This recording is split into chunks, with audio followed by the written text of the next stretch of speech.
되기를 바랍니다. 오늘 저녁에 읽은 역대하 33장은 유다왕 제14대 유다왕 므낫세에 대한 얘기입니다. 므낫세는 우리말로 뜻을 풀이하면 잊어버린 사람이라는 얘기예요. 잊어버리게 하다 해서 잊어버린 사람, 잊어버린. 하나님의 은혜를 잊어버린 사람. 하나님을 잊어버린 사람이 므낫세예요. 하나님을 잊어버리고 하나님의 은혜를 잊어버리면 어떻게 살아요? 모나게 사는 거예요. 그래서 므낫세는 모났어요. 아주 모나게 산 사람. 얼마만큼 모나게 살았냐? 완전 우상 숭배를 이스라엘의 정책적으로 왕이 정책적으로 장려한 이스라엘을 우상 숭배의 죄악에 빠뜨린 그러한 사람입니다. 오늘 오전에 설교한 12 정탐꾼 중에 10명이 정탐하고 돌아와서 부정적인 보고를 했죠. 하나님이 없는 사실적 보고예요. 네? 그 땅은 좋더라. 젖과 꿀이 흐르더라. 그런데 그 땅은 거민이 강하고 요새화되어 있고 공격하기 어려운 그러한 곳이더라. 이제 우리 죽었다. 이런 식으로 부정적인 보고를 하니까 그게 파급을 미쳐서 온 이스라엘이 이제 우리 죽었구나 하고 밤새 통곡하고 하나님 모세 원망하고 지도자 세워서 돌아가자. 예? 그렇게 하나님을 떠나는 이런 일이 생기게 되죠. 그래서 이 지도자 정탐꾼들은 전부 지도자예요. 두령이에요. 두령. 두목들. 이 교회 리더로 세워지는 사람들이 부정적인 말을 하고 하나님 없는 이러한 일을 하거나 그러면 영향을 끼치는 겁니다. 그런데 이 12 정탐꾼 지도자들 중에서 두 사람은 안 그랬죠. 그런데 왕이 되면 이스라엘은 신정 통치이기 때문에 하나님의 대리 통치예요. 그러면 이 왕이 되면 이스라엘의 하나님의 통치를 나타내야 돼. 그런데 하나님을 잊어버리게 되면 어때요? 하나님을 떠나죠. 하나님 떠나면 어떤 현상이 나오냐? 우상 숭배하게 돼 있습니다. 그래서 이 므낫세가요 유다 왕 중에서 가장 장기 집권한 사람이에요. 55년.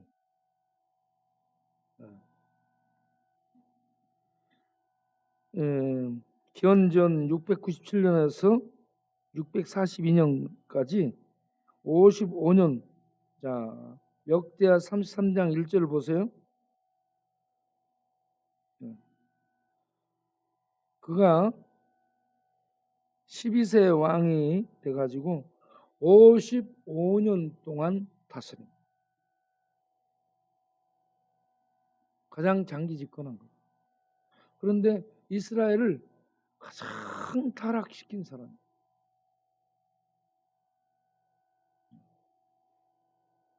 너무 어린 나이에 됐죠. 그 아버지 히스기야는 정말 선한 왕입니다.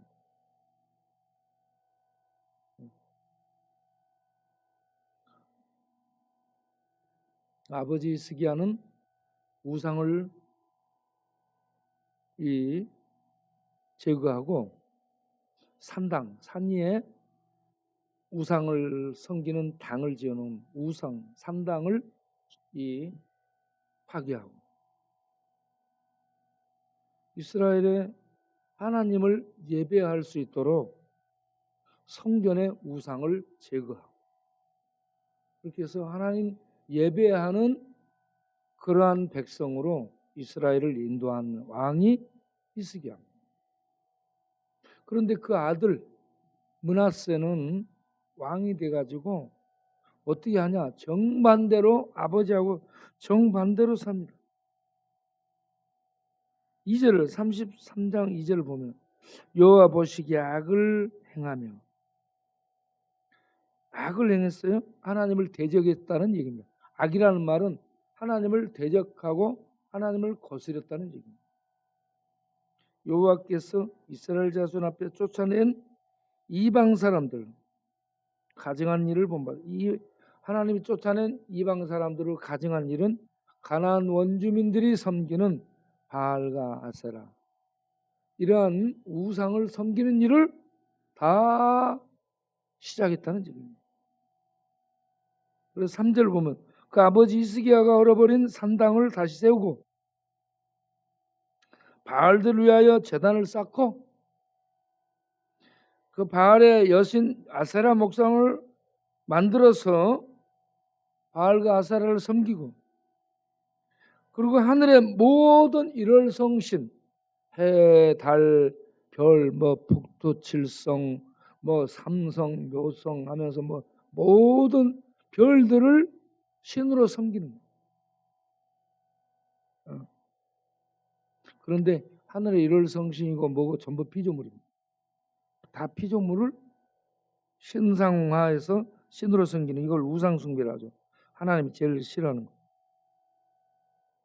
그리고 4절 여호와께서 전에 이르시기를 내가 내 이름을 예루살렘에 영원히 두리라 하신 여호와 전 예루살렘에 만든 하나님의 성전 그 성전에 우상을 만들었어요. 5절을 보면 여호와의 전 두 마당에 하늘의 일월성신을 위하여 제단들을 쌓았다. 하늘의 일월성신을 신으로 만들어 섬길 수 있도록 두 마당은 바깥들과 안뜰을 얘기합니다. 성전의 두 마당에 입구에다가 이렇게 보이도록 하늘의 일월성신을 섬기는 제단을 쌓았다. 거기 가서 사람들로 하여금 제사를 드리도록 했다는 얘기입니다. 거기다 하나 더 나가서 6절 보면 흰놈의 아들 골짜기에서 그 아들들을 불 가운데로 지나가게 하며 인신제사를 드렸다. 살아있는 아들을 불 속에다가 던져놓는 겁니다. 그러면 아들이 죽어가면서 어떻게 했어요? 얼마나 비명을 지르고 있어요. 이렇게 하나님을 떠나면 우상을 섬기고 무지하게 살인을 저지릅니다. 그 어린 아이들을 그렇게 불 속에 놓는다. 이게 있을 수 있는 일이에요. 그리고 점쟁이 의자, 점치고 사술과 요술을 행하며 신접한자, 박수, 무당 종류의 사람들이죠. 이러한 사람들과 함께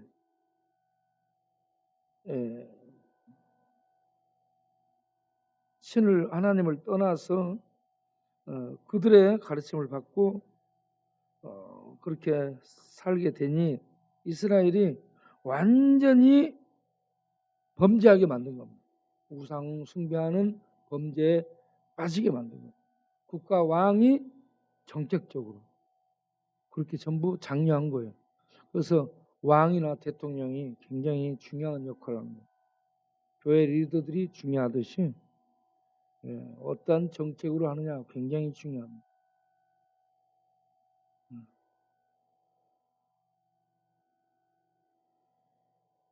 그런데 앞으로 세상이 어떻게 될까? 앞으로 세상이 우상 숭배가 더 많아지고 재앙이 많아질 테고 동성애 세력들이 힘을 얻어 인간 왕국을 세울 것이고 중독이 또 심해질 것이고. 왜 그래? 왜? 설교하려고? 왜? 어디로 가?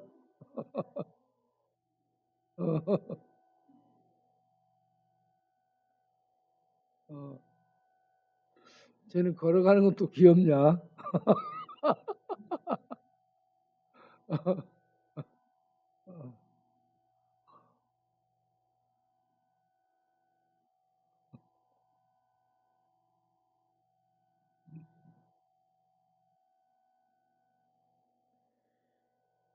그리고 7절을 보면은 자기가 만든 아로 새긴 목상, 그러니까 아세라상이에요. 아세라 목상을 하나님의 전에 세웠더라.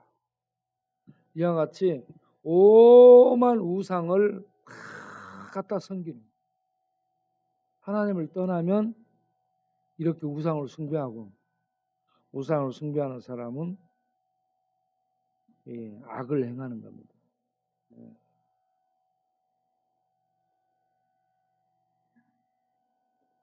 이러한 삶을 가증한 삶이라고 얘기합니다.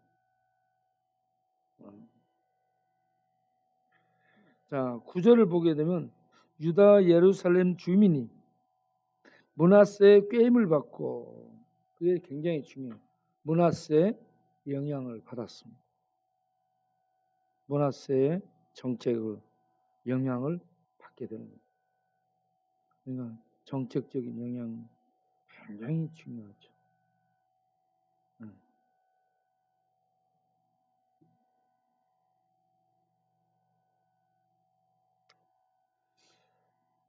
악을 행한 것이 여호와께서 이스라엘 자손 앞에서 멸하신 모든 나라, 하나님이 이스라엘 백성 앞에 쫓아낸 원주민들의 그 모든 나라보다 더 훨씬 악을 행했다. 원주민들은 하나님을 모른 채 우상 숭배하고 악을 행했는데, 이스라엘 백성이 악한 것은 하나님을 알면서도 율법을 받았음에도 불구하고 악을 행한 더 악한 그런 타락에 떨어졌더라 하는 얘기입니다. 그렇게 되게 된 게 므낫세, 하나님을 잊어버린 므낫세 영향이 컸다라는 얘기입니다. 그래서 이 지도자 굉장히 중요하죠.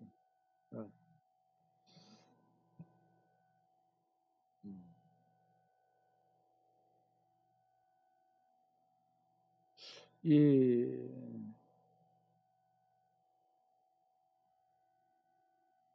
어려운 때에 지도자들이 중앙 집권을 대부분 합니다.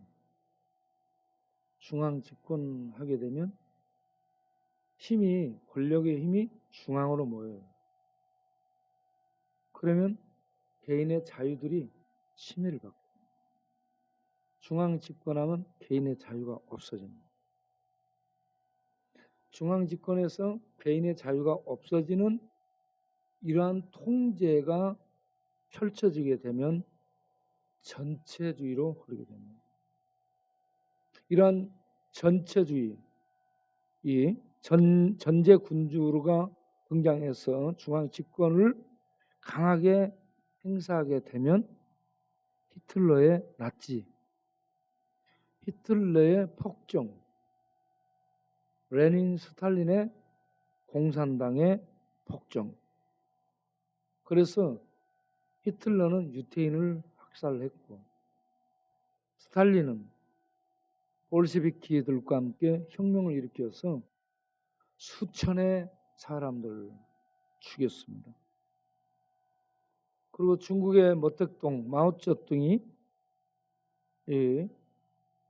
1917년에 볼셰비키 혁명이 일어났고 1966년 5월 16일에 중국 모택동 마오쩌둥이 문화혁명을 일으켰죠. 그를 아는 사람들은 다 죽였습니다. 문화혁명. 왜냐하면 지식을 갖고 그를 알고 있으면은 저항을 하거든요. 그래서 그를 알고 있는 그러한 지식층은 다 죽이는 게 문화혁명입니다. 그렇게 해서 중국을 장악하죠. 장악했는데 소련이 공산주의로 갔다가 무너졌습니다. 사회주의로 바꿨죠. 중국이 그렇게 공산주의로 가다가 권력을 장악해서 중앙 집권해가지고 폭력의 압정을 행하면 잘 살 줄 알았는데 수천만이 굶어 죽어가는 이런 구제할 수 없는, 정부 권력 중앙 집권으로 구제할 수 없는 일이 벌어진 거예요. 그래서 이런 위기 상황을 어떻게 돌파하나, 어떻게 극복하나 고민하고 있다가 그 유명한 사람 경제학자 하이에크의 도움을 받습니다. 하이에크가 한 수를 가르쳐 주죠. 그 하이에크 가르침을 신의 한 수라고 얘기합니다. 이 굶어 죽어가는 사람들 이렇게 살릴 수 있는 방법이 뭐냐? 그게 자유와 시장 경제를 도입하는 겁니다. 이게 사회주의예요. 자유와 시장, 자유. 중앙 집권으로 통제하면은 일을 안 해버려요. 일을 안 해요. 그런데 자유를 주고 시장에서 자유로운 경쟁이 이루어질 수 있도록 국가가 보호를 해주면 살아나는 겁니다. 그렇게 해서 자유와 시장 경제를 도입하는 사회주의로 중국이 바꾸게 되죠. 그러다 보니까 굶어 죽어가는 사람들이 없어지게 됩니다. 여기에서 이 하이에크가 시장에 대해서 얘기합니다. 시장은 자유로운 경쟁이 일어나는 그러한 민주주의의 핵심이 되는 장소가 시장입니다. 시장. 거기에 자유가 있어야 돼요. 그걸 통제해버리면 안 된다는 거죠. 그러면 적당한 가격이 거기에서 조정이 되는 거예요. 예. 그런데 이러한 시장의 자유를 억압하면서 중앙 집권하면서 강력한 전제 군주의 통치를 하게 되면 이게 없어져요. 시장에 자유가 없어집니다. 그러면 사람들이 일을 안 해요.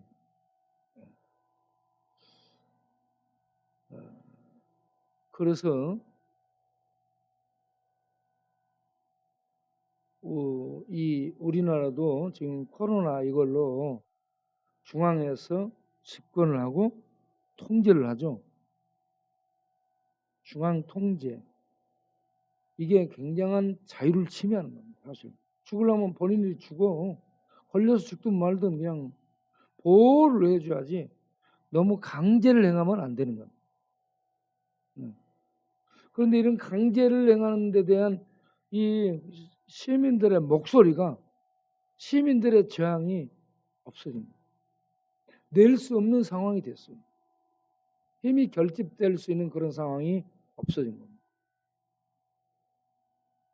그래서 우리나라도 민주는 국민이 주인이고 국민에게서 주권적인 힘이 나오는 건데 민주가 거의 없어진 중앙 통제, 권력의 통제, 여기에 무조건 따르고 복종해야 된다. 이런 상황이 되고 말았습니다. 이렇게 가면 사회주의 통제로 가는 것은 아닌가. 민주주의는 없어지고 민주주의는 껍질만 형식만 남아있고 통제하는 사회주의로 가는 것은 아닌가. 이러한 염려도 없지 않아 있습니다.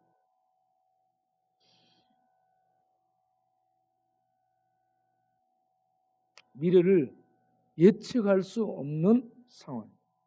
권력을 가진 사람들은요, 자유와 자유를 얘기해요. 본인들도 자유와 자유를 얘기하면서 통제를 합니다. 이게 모순인데 본인들은 자유를 추구해, 자유를 말해. 그러면서 권력의 집단으로 통제를 하는 겁니다. 예.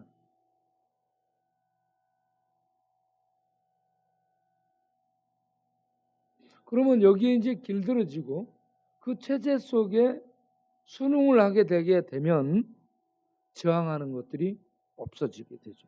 그러면 중앙 집권에서 하고 싶은 대로 하는 겁니다.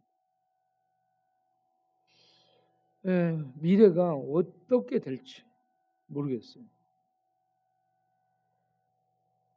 정치하는 사람, 그들의 영향력은 대단합니다. 예, 조직을 만들죠. 조직을 만들어 통제를 합니다. 통제하면 길들어지게 됩니다. 길들어지면 순응하게 되죠. 그러면 저항하는 그 힘이 없어집니다. 코로나는 제가 볼 때 없어지지 않을 거예요. 코로나는 계속 변종 나오고 계속 인류를 위협하게 될 텐데 그런 코로나 위협을 돌파하는 한 가지 방식이 백신 맞는 거예요. 백신 맞으라. 다른 하나가 치료제가 나오는 겁니다. 치료제는 지금 아직 안 나왔죠. 백신. 예. 이 백신 맞아라. 이거 강요. 그리고 치료제는 아직 없어요. 아니 나는 개인적으로 이런 건 불만스러운 거예요. 그래서 미래가 어찌 될지 모릅니다. 어쩌면 백신을 계속 백신을 강요하다 보면 우리가 어디 들어가면요. 핸드폰 없는 사람은 못 들어갑니다. 핸드폰에 QR 코드 찍어야 돼요. 그리고 거기에 백신 몇 차 접종 완료 이것이 있어야 출입이 가능합니다. 지금은 이 신분증이 백신 맞았나 안 맞았나가 신분을 보증합니다. 이게 좀 더 나아가면 어찌 될까? 핸드폰이 없는 사람이 없는데 핸드폰에서 이제 좀 더 나가가지고 어떤 칩을 만들어서 주사한다든지 그런 상황도 있을 수 있지 않겠나, 편리를 위해서. 그래서 참 미래가 어떻게 될지 모르겠어요. 지도자, 권력을 가진 사람들. 그렇기 때문에 굉장히 중요합니다. 자기 이 대선 후보들, 그리고 당과 후보들. 우리가 잘 검증해야죠. 근데 사실은 마음에 드는 사람이 없어요. 네. 마음에 드는 사람이 없을 때는 안 찍는다라고 나오죠. 안 찍는다라고 말했을 때 그렇게 하다 보면 안 씨가 딱 보여. 네. 그래서 안 찍는다고 보니까 안 씨가 보여. 그 양반이 우리 영등포 화장실에 가서 자는 줄 알았어. 화장실에 밤에 순찰하다 보니까 그 앞에서 자고 있는 사람이 있어요. 성함이 뭐요? 그러니까 안철수요. 며칠 있었어요? 어느 날 가니까 없어. 안철수 한다더니 철수했네.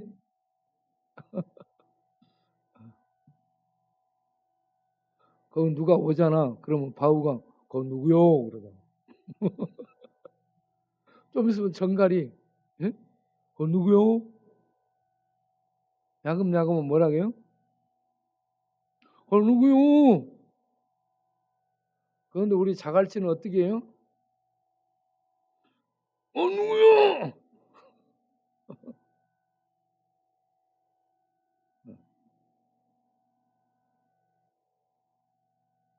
미래가 불투명한 상황. 그런데 우리가 검증해 보면 적당하게 찍을 만한 사람이 없어. 참 실망스럽죠. 우리는 하나님도 잘 믿고 하나님의 뜻을 구하고 그리고 기도하고 그리고 교회 복음 전파를 마음껏 할 수 있도록 종교적 자유를 주고 백성들의 어려움을 돌보고 구해주는 복지를 할 수 있도록 교회가 복지를 할 수 있도록 돕는 이런 사람이 나오면 좋겠는데 여기도 저기도 마음에 드는 사람이 없습니다. 여러분 그래서 우리는 하나님의 뜻을 다들 이렇게 마음에 들지 않지만 하나님의 뜻을 그래도 따를 수 있는 하나님의 뜻을 구할 수 있는 사람 그런 사람이 뽑힐 수 있도록 기도할 수밖에 없는 그런 상황입니다. 왜냐? 므낫세를 보세요. 므낫세가 이렇게 정책적으로 우상을 숭배하고 우상을 만들고 우상을 도입하고 우상 예배를 드릴 수 있도록 제단 만들고 산당 만들고 우상들을 가는 데마다 전부 만들어놔. 이런 이 타락을 만들고 타락을 부추기는 이런 왕, 그 영향이 대단하다는 얘기입니다. 그래서 온 나라가 타락하게 됩니다. 이렇게 가면 하나님이 어떻게 해요? 개입합니다. 지금 코로나가 그냥 저절로 생긴 게 아니고 하나님의 개입이에요. 코로나라 저는 하나님 개입이라고 합니다. 하나님의 뜻을 하나님이 코로나를 통해서 전 세계 우상 숭배, 동성애 타락, 교회에 철폐하고 교회를 부수고 복음을 전하지 못하게 막고 막 이런 하나님을 저항하고 거역하는 이러한 것들을 코로나를 통해서 통치하며 코로나를 통해 보게 하는 게 전체가 죽음을 보게 하는 거예요. 너희들 죽는다, 심판이다. 그러면 온 세상이 보고 어떻게 회개하고 돌아오도록 그렇게 하나님이 통치한다라고 볼 수 있습니다. 그래서 코로나가요 오히려 우리들에게 유익한 겁니다. 유익한.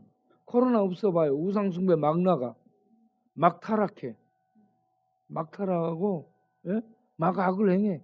그런데 코로나 때문에 이거 잘 못하게 되고 그렇죠. 그래서 코로나는 하나님의 선한 도구로 사실은 힘든데 하나님의 선한 뜻을 이루는 도구로 쓰여지고 있다고 볼 수 있습니다. 왜 그러냐? 오늘 읽은 므낫세 10절부터 보면요, 33장 10절부터 보면 여호와께서 므낫세와 그 백성에 이르셨으나 선지자를 보내서 돌아오라, 그렇게 우상 숭배하고 그렇게 악한 길로 가면 안 된다, 그렇게 타일렀는데 권면했는데 그들이 듣지 아니하므로. 말 들어요? 안 들어? 안 들어요. 므낫세가 누구를 죽인 줄 아세요? 이사야 선지자를 톱으로 켜서 죽인 이 악한 왕이 므낫세입니다. 아버지 히스기야하고 전혀 달라요. 므낫세가 선지자, 말도 듣지 않고 선지자, 말을 하는 선지자 입 다물어 조용히 하라니까. 죽어, 너 죽는다. 그래도 계속 하나님의 말씀을 하는 게 선지자예요. 교회는 이런 선지자적인 사명을 수행해야 되는 거예요. 누가 뭐라 해도 하나님의 말씀을 세상을 향해 듣기 싫어할지라도 전하는 거예요. 입 닫어 그래도 말하는 거예요. 너 죽인다, 가둔다, 벌금 물린다, 그래도 말하는 거예요. 이거 누구든지요, 교회 목사들이 선지자적인 하나님의 감동 중에 말할 때 하지 마라 하면 안 되는 겁니다. 하나님은 주의 종들을 통해서 감동을 주셔가지고 그 시대를 일깨우고 그 시대의 잘못된 악을 공격하는 거예요. 지적하고 들춰내고 잘못된 것을 공격해서 바로 가도록 하나님의 말씀, 하나님의 뜻을 전하는 자들이요, 이 교회의 종들이어야 됩니다. 이걸 못하게 하고 그냥 그 하라는 대로 전부 좋은 대로만 한다, 그러면 벌써 망한 거예요, 여러분. 망한 겁니다. 교회는 선지자적인 사명을 감당해야 돼. 영혼 구원을 시킬 뿐만 아니고 사회가, 세상이 잘못되잖아요. 선지자, 예언자가 돼가지고 잘못됐어, 그거는 악이야, 말을 해야 돼. 목 잘리면 잘리는 거예요. 이판사판 갈판인데 하나님 말씀 전하다 가야 될 거 아니요. 어? 그런데 므낫세가 말을 들어 안 들어? 안 들어요. 세상은. 세상은 안 들어. 그러므로 11절 보면 여호와께서 아수르 왕의 군대 지휘관들이 와서 치게 하심에, 그렇게 말 안 들으면 아수르 왕 군대를 불러. 아수르 바느파를 불러요.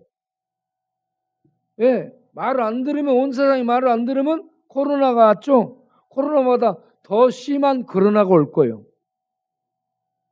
그러나도 말을 안 듣잖아. 그러면 저러나가 올 거예요. 그래서 코로나, 그러나, 저러나 다 와요. 온 세상 앞에. 그래서 병들고 일 못하고 경제적 기근까지 병들고 아파서 죽는 일이 생기게 될 거예요. 자, 그런데 이렇게 이 힘든 상황이 됐을 때 이게 하나님의 은혜예요. 11절을 보면 여호와께서 아수르 왕의 군대 지휘관들이 와서 그를 치게 함으로, 이제 그 군대가 므낫세를 어떻게 했어요? 사로잡았어요. 그 다음에 뭘로 결박해? 쇠사슬은 갈고리를 말해요. 짐승을 잡아서 딱 그는 갈고리. 짐승 잡는 갈고리로 잡아서 걸고 묶어. 그렇게 해서 짐승 끌고 가듯이 어떻게 했더라? 끌고 가는 겁니다. 이러한 환난과 고난이 따르게 됩니다. 하나님 앞에 범죄해서 우상 숭배하고 타락하고 하나님께 악을 행하다 보니 하나님이 결국은 다른 나라 군대를 동원해 가지고 쳐서 잡아갖고 끌고, 짐승 끌고 가듯이 끌고 가더라고요. 자, 이렇게 됐을 때가 하나님의 은혜가 임하는 때예요. 이때 회개해야 됩니다. 12절, 그가 환난을 당하여 그 하나님 여호와께 간구하고, 할렐루야. 그런 환난을 당했을 때는 어떻게 해야 돼요? 하나님 앞에 회개하고 기도해야 돼요. 회개하고 기도하면 하나님께서는 그 죄를 용서해 줍니다. 이렇게 하나님은 자비로워. 일평생 악을 행한 므낫세를 하나님이 아수르 군대를 동원해서 잡아서 짐승처럼 끌고 가. 그런 고난 당하니까 이 므낫세가 회개하죠.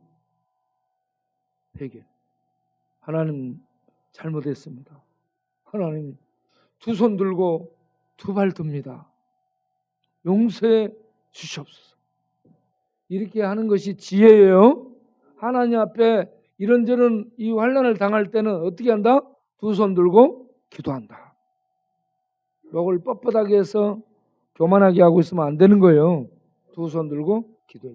그러면 우리 하나님은 시편 103편을 보게 되면 인자와 자비와 긍휼이, 시편 103편 8절에 우리 하나님은 인자와 자비와 긍휼이 무거운 풍부하신. 자, 읽어보겠습니다. 시편 138절, 여호와는 긍휼이 많으시고 은혜로우시며 노하기를 더디하시고 인자하심이 풍부하시도다. 하나님은 이렇게 자비를 베푸십니다. 십자가에서 못 박혀 죽어가 악을 일평생 하고 사형을 언도받아 십자가에 죽어가면서 하나님을 욕해. 그런데 하나님의 은혜를 입어서 거기에서 예배도 드리지 않고 성경 공부도 하지 않고 봉사도 하지 않고 기도도 하지 않던 그런 인간이 십자가에 죽어가는 마당에 하나님의 은혜를 깨닫고 하나님 잘못했습니다. 하나님 불쌍히 여기시고 나를 구원해 주옵소서. 기도 한번 하면 하나님이 용서해 주는 분이에요. 그래서 십자가의 강도가 어떻게 해요? 거기서 구원받죠. 착한 일 했어. 걔가 안 했어요. 한 적이 없어요. 걔가. 예? 그런 인간도 하나님은 자비를 베풀어 용서. 우리 하나님은 인자와 자비와 긍휼이 무한히 풍성하신, 하늘이 땅에서 높은 같이 풍성하신 하나님. 그 하나님 앞에 언제든지 회개하고 돌아오시면 우리 하나님은 용서해 주시는 자비로운 분이시다. 그리고 13절을 보면 기도하였으므로 그가 이제 납작 엎드려 기도했어요. 하나님이 그의 기도를 받으시며 그의 간구를 들으사 그가 다시 예루살렘으로 돌아오게 했어요. 그렇게 하나님이 은혜 베푸시니까 어땠어요? 그제서야 뭐라 했더라? 여호와 하나님이 여호와께서 하나님이시라는 것을 그때서야 알게 됐더라. 이 므낫세를 통해서 우리가 전부 하나님을 알게 되기를 바랍니다. 하나님은 살아계신 신, 우상은 신이 아니에요. 그 하나님이 참 신이시오. 그런데 그 하나님께 죄악을 범했어. 우상을 숭배하고 타락해서 살았어요. 그럴지라도 하나님께서 어떤 재앙과 고난과 역경을 던져서 그가 회개케 하고 회개하면 바로 용서해 주시고 자비를 베푸시는 그런 은혜가 풍성하신 하나님이시다. 이 하나님께 회개하고 돌아 모두 생명을 얻고 다시 므낫세가 이때가 648년쯤 됐어요. 642년에 이제 끝나는데 그 한 6년 전 통치 말에 이렇게 하나님의 은혜를 체험하게 됩니다. 므낫세 아주 못난 놈, 므낫세가 하나님 앞에 회개하고 돌아와서 이런 하나님의 여호와라는 것을 이렇게 인정하고 고백했던 것처럼 우리들이 하나님 앞에 회개하고 돌아와서 여호와 하나님이 참 신이라는 것을 인정하고 고백하고 예배드리고 사는 우리 모두가 되기를 바랍니다.